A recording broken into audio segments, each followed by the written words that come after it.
तो नमस्कार दोस्तों, कैसे हैं आप लोग सारे फ्रेंड्स। ध्यान देंगे, आपको बता दें बिल्कुल जैसे कि हम लोगों को यानी कि कल ट्वीट आया यानी पीयूष गोयल जी का, जो ट्वीट में आपको यहाँ पर स्क्रीन पर दिखाई दे रहा होगा कि था क्या कि रेलवे के विभिन्न पदों की सभी श्रेणियों की जो 3 श्रेणी है उनकी भर्ती की प्रक्रिया की आवेदन को जांच कर लिया गया है पूर्णतः रूप से।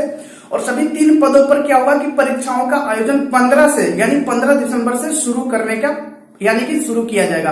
सारे फ्रेंड से एक बार पूछना चाहेंगे, देखिए हम सारे फ्रेंड से हमेशा बोलते हैं, पीछे भी बताए थे, हमेशा बताते रहते हैं, जो क्लास करते हैं उनको बताते हैं कि देखिए ये जो है एसएससी रेलवे, जिस प्रकार से आप सारे फ्रेंड्स को पीछे भी हम बताए थे कि ये दोनों जो है ना, इस पर दोनों पर भरोसा करना यानी बिलीव करना बहुत ही अलग बात है।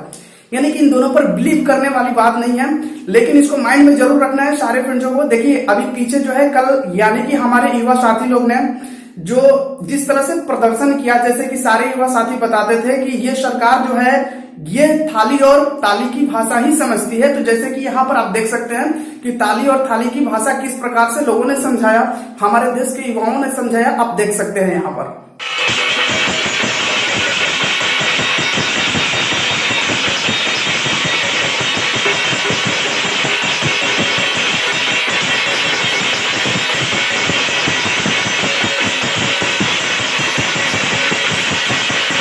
अब सारे फ्रेंड्स को हम लेकर के वहां पर चलना चाहते हैं जहां पर कि आप देखेंगे जो यानी कि जो वायरस अभी जो हम लोगों का चल रहा है कोरोना प्रभाव यानी कि कोरोना जो है महामारी चल रहा है। अब सारे फ्रेंड्स को बता दें, देखिए यहाँ पर जीडीपी जो है हमारे देश का जीडीपी है कितना नीचे जा चुका है कि आप सोच सकते हैं कि इस कंडीशन में एग्जाम लेना या फिर जो भी हो यानी कि मुमकिन बहुत ज्यादा है। जैसे कि आप यहाँ पर स्क्रीन पर देख सकते हैं कि अभी जीडीपी जो है जीडीपी दर सबसे ज्यादा यानी कि भारत का जो है नीचे है, वो कितना है यानी कि 23.9% है, माइनस में चला गया है जीडीपी। जैसे कि आप सोच सकते हैं कि जिस देश ने यानी कोरोना वायरस को यानी कि उत्पन्न किया उसकी जो है ना, आप देख सकते हैं यहाँ पर स्क्रीन पर, उसकी जो है जीडीपी प्लस में है कितना 3.2%। और जर्मनी का यानी कि जो जापान का जो जीडीपी है आपका देख सकते हैं -7.6% है। और आपका अमेरिका का जीडीपी जो है 9.5% है, जर्मनी का जीडीपी 10.1% है और इटली का यानी जीडीपी जो है ना वो 12.4% है। फ्रांस का जीडीपी जो है वो है आपका 30 यानी कि 13.8% है और यूके का जीडीपी जो है आपका वो बिल्कुल 20.4% है, आपको स्क्रीन पर दिखाई दे रहा है। और अपना देश भारत जो भारत है, भारत का जीडीपी जो चला गया वो 23.4% पर यानी 23.9% पर चला गया, आप देख सकते हैं यहाँ पर स्क्रीन पर। अब सारे फ्रेंड्स से हम कहना चाहेंगे यहाँ पर बिल्कुल इस कंडीशन में आप सोच सकते हैं कि किस प्रकार से एग्जाम होना अनिवार्य है या फिर नहीं, आप सारे फ्रेंड्स को बता दें। देखिए यहाँ पर जो है ना कुछ सरकारें वैसी हैं कि जो अभी आपको बता दें कि चुनाव आने वाली है, कुछ राज्य में वैसे हैं जो चुनाव आने वाली है, तो चुनाव के वक्त बहुत सारे वैकेंसियां जैसे की आ जाती है। अभी देखिए आप बिहार में जैसे कि इलेक्शन का टाइम आ गया है, सारे वैकेंसी यानी जो हो गए बिहार पुलिस हो जाएंगे, उसके बाद आपके जो हो जाएंगे फॉरेस्ट गार्ड हो जाएंगे, उसके बाद जो हो जाएंगे बिल्कुल यानी कि एसआई, ये सारे वैकेंसी आपके चले जाएंगे। नवंबर में आपका जो है यानी कि कुछ युवाओं का कहना है कि नवंबर में जो है आपका चुनाव है, चुनाव के बाद सारे वैकेंसियों को यानी कि एग्जाम होगा या फिर ना होगा, इसके बारे में जैसे कि आप देख सकते हैं स्क्रीन पर, आपके सामने स्क्रीन पर युवा लोग किस प्रकार से प्रदर्शन कर रहे हैं। मेरा कहना है कि सरकार जो बहाली कर रही है उसमें राजनीति ज्यादा कर रही है, बहाली कम कर रही है। जो भी शिक्षक हो चाहे कोई भी शिक्षक है तो बिहार में नौकरी नहीं रहा। सुप्रीम कोर्ट कह दिया कि अब बिहार में कोई भी अस्थायी शिक्षक का नियुक्ति नहीं होगा। और सरकार की चनाकी देखिए, सरकार एकदम सिस्टम को अंदर से खोखला कर दिया है। सरकार यही प्रखंड मुख्यालय है, प्रखंड मुख्यालय में जितने भी कर्मचारी 8,000 पे रख रहा है बेल्ट्रॉन, और काम सुनिएगा काम दिन भर करा रहा है सब। मतलब क्या कर रहा है सरकार की 8,000 पे कर्मचारी रख दे रहा है, एकदम शोषण हो रहा है बेरोजगारों का। सरकार एक भी वैकेंसी नहीं निकाल रहा है, वैकेंसी निकाल भी रहा है तो वैकेंसी नहीं है, राजनीति है। देखिए अभी चुनाव होने वाला है बिहार में, खूब वैकेंसी 200 फॉरेस्टर का, फॉरेस्ट का, पुलिस के, दरोगा के खालसा वैकेंसी, कोई का एग्जाम नहीं होगा। चुनाव होगा नवंबर में और सारा का एग्जाम अटक जाएगा। पता चलेगा कि सुप्रीम कोर्ट में केस, हाई कोर्ट में केस चल रहा है। मतलब बेरोजगारों के साथ सिर्फ खिलवाड़ हो रहा है। बिल्कुल सारे फ्रेंड्सों को बता दे, देखिए ये जो है ना युवा जो है ना, युवा अगर भड़क उठे ना तो आप समझिएगा कि ये देश का बिल्कुल विनाश हो जाएगा, क्योंकि ये युवा का कहना है ये युवा का कहना है कि यदि युवा भड़क उठे ना तो 1857 का जो क्रांति हुआ था ना उससे भी बदतर क्रांतिकारी यानी क्रांति हो जाएगा और हम लोग क्रांतिकारी के रूप में यानी कि आंदोलन कर देंगे। ये युवा कर रहे हैं, भारत का युवा कर रहे हैं। आप देख लो अपने राज्य का, अपने स्टेट का, जो भी है फ्रेंड्स, सारे फ्रेंड्स देखो, यानी कि युवा का ये मकसद है। हमारा कहने का मकसद ये है कि सरकार किसी का हो, मतलब उससे नहीं है हम लोगों का। हम लोगों का मतलब ये है कि एग्जाम जो है वो टाइमली हो। कहने का मतलब फॉर्म जब आया, जिस प्रकार से मैट्रिक हो या फिर इंटर वगैरह हो, उनका जो है यानी कि एग्जाम डेट फिक्स रहता है, बैंकिंग का एग्जाम डेट फिक्स रहता है। उस तरह से एक रेलवे और एसएससी भी अपना एग्जाम डेट फिक्स कर दे। लेकिन यहाँ पर जो है रेलवे और एसएससी ये सुनने वाले नहीं, ये एसएससी और रेलवे जो है इनका कोई माँ बाप नहीं है। अब सारे फ्रेंड्स को बता दें, इनका जो है कोई माँ बाप नहीं है, इनका कोई रख रखाव नहीं है।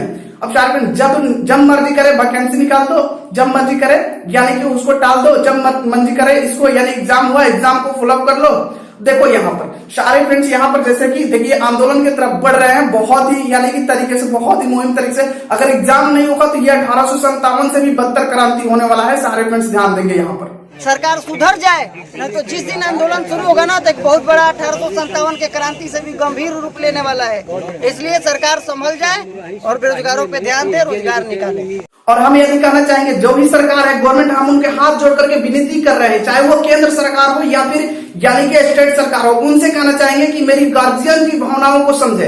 आप लोग हम लोगों की गार्जियन की भावनाओं को जरूर समझे। जैसे कि हमारे गार्जियन किस प्रकार से पैसे यानी इकट्ठे करके हम लोगों को फॉर्म फिलअप कराते हैं और हम लोग किस प्रकार से फॉर्म भरते हैं, कितने मेहनत करके यानी कि कितने दूर तक हम लोग स्टडी करने के लिए जाते हैं। ये यानी कि सरकार, गवर्नमेंट नहीं समझ पा रही है। गवर्नमेंट जो है सिर्फ राजनीति कर रही है, सिर्फ और सिर्फ राजनीति कर रही है। यहाँ पर जो है वैकेंसियों को निकाला जाता है राजनीति, यानी कि आपको बताते हैं जब इलेक्शन होता है तो जैसे कि आप हम सारे यानी कि जो भी गवर्नमेंट है, जो भी सरकार है, चाहे वो केंद्र सरकार हो या फिर स्टेट सरकार हो, सारे गवर्नमेंट से हम लोग यही करना चाहेंगे आप लोगों के पास, यानी हम हाथ जोड़ते हैं कि यहाँ पर गार्जियन की भावनाओं को समझा जाए। जैसे कि आप गार्जियन की भावनाओं को नहीं समझ पा रहे हैं, देखेंगे यहाँ पर किस प्रकार से स्क्रीन पर एक गार्जियन अपने भावनाओं को दर्शा रहे हैं। बिहार वासी हूँ, भोजपुर जिला का रहने वाला हूँ।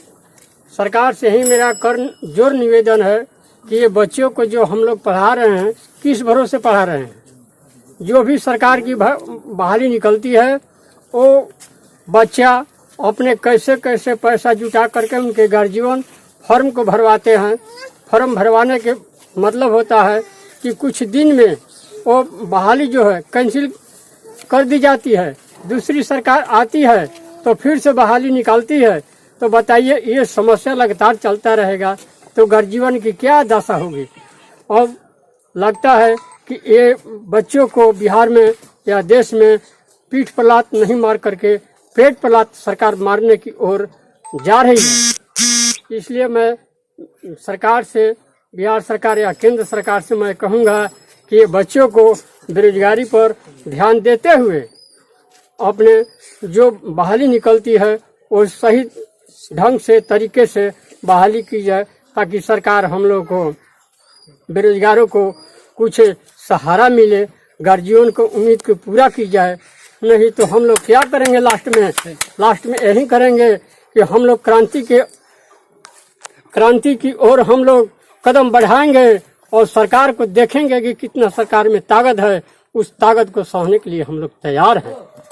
अब सारे फ्रेंड्स क्या कर रहे हैं कि बिल्कुल यानी कि आप सोचिए, यदि आप सोच सकते हैं कि यदि फॉर्म निकले, फॉर्म को फिलअप करें, फॉर्म फिलअप करने के बाद यदि 1 साल के बाद, 2 साल के बाद उसकी जो है यानी कि नोटिफिकेशन आए आपके पास, उसके बाद आपकी एग्जाम्स हो, एग्जाम्स के बाद 2 साल 3 साल वेट कीजिए रिजल्ट के लिए, रिजल्ट के बाद ज्वाइनिंग के लिए वेट कीजिए। इतना वेट करना पड़ रहा है कि कम से कम एक नौकरी पाने के लिए एक युवा को कम से कम 10 से 15 साल यानी कि वेस्ट करने पड़ जाते हैं। अब सारे फ्रेंड्स यहाँ पर सोच सकते हैं कि यदि एक नौकरी के लिए यदि 15 साल उसे वेट करना पड़ रहा है तो बहुत ही ज्यादा यानी कि यहाँ पर कष्ट झेलना पड़ता है। गार्जियंस किस प्रकार से पैसे यानी इकट्ठे करेंगे। बहुत सारे तो वैसे स्टूडेंट्स है, बहुत सारे वैसे यानी कि मेरे प्यारे फ्रेंड्स है कि जो पढ़ाई को छोड़ करके यानी कि अपने रोजी के लिए कहीं निकल चुके हैं। अब सारे फ्रेंड्स को पता होनी चाहिए। अब इस महामारी में हमको एक गाना जैसे कि जो सॉन्ग है वो याद आता है, जैसे कि जो सॉन्ग आया था बिल्कुल बेरोजगारी पर। मिलकर तलो पकौड़ा, छोड़ पढ़ाई पकड़ लो कढ़ाई, मिलकर तलो पकौड़ा। अब युवाओं के सपने बिखरने लगे, करके बीटेक MTS ग्रुप भरने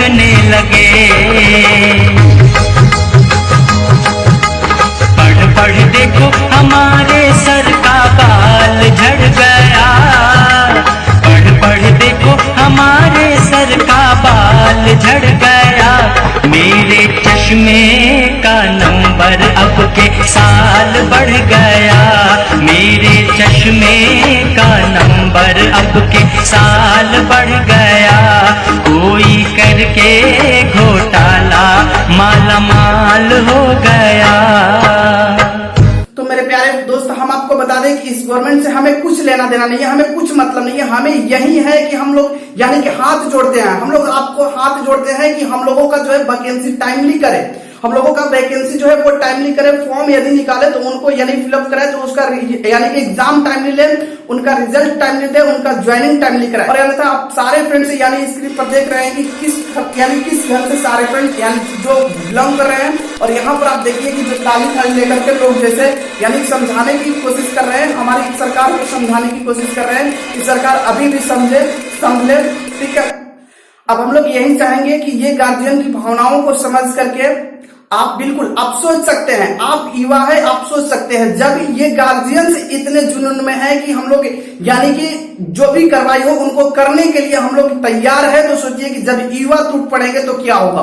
आप सोचिए, एक बार अंदाजा लगाइए मेरे प्यारे फ्रेंड्स कि जब यदि ये गार्जियन इस प्रकार से वर्ड निकाल रहे हैं, इस प्रकार से वर्ड बोल रहे हैं, तो सोचिए कि युवा पर क्या गुजर रहा होगा, या फिर इस गार्जियन पर क्या गुजर रहा होगा, जिन्होंने इतना मेहनत करके अपने बच्चों को पढ़ाया और पढ़ाने के बाद यहाँ पर नौकरी नहीं मिल रही है, बेरोजगार होकर के लोग घूम रहे हैं, सड़क पर घूम रहे हैं। अब सोचिए, इसमें भी वैसा हो गया कि कुछ वैसे बच्चे थे जो अपने खर्च के लिए ट्यूशन वगैरह पढ़ाते थे या फिर कोचिंग वगैरह चलाते थे, और उनकी कोरोना वायरस के चलते यानी कि कोचिंग भी बंद पड़ी हुई है आज 6 महीने से। अब बताओ कि कैसे उनकी यानी कि रोजी चलेगी। बेरोजगारी को दूर करने का एक ही तरीका है कि आप क्या करें कि वैकेंसी को टाइमली निकालें, टाइमली उसका एग्जाम ले और टाइमली उसका रिजल्ट दे और उसका टाइमली जो है ना ज्वाइनिंग करा। बिल्कुल इतना ही कहेंगे और फिर मिलेंगे नेक्स्ट क्लास में आपके साथ। तब तक के लिए all the best, so much, जय हिंद दोस्तों।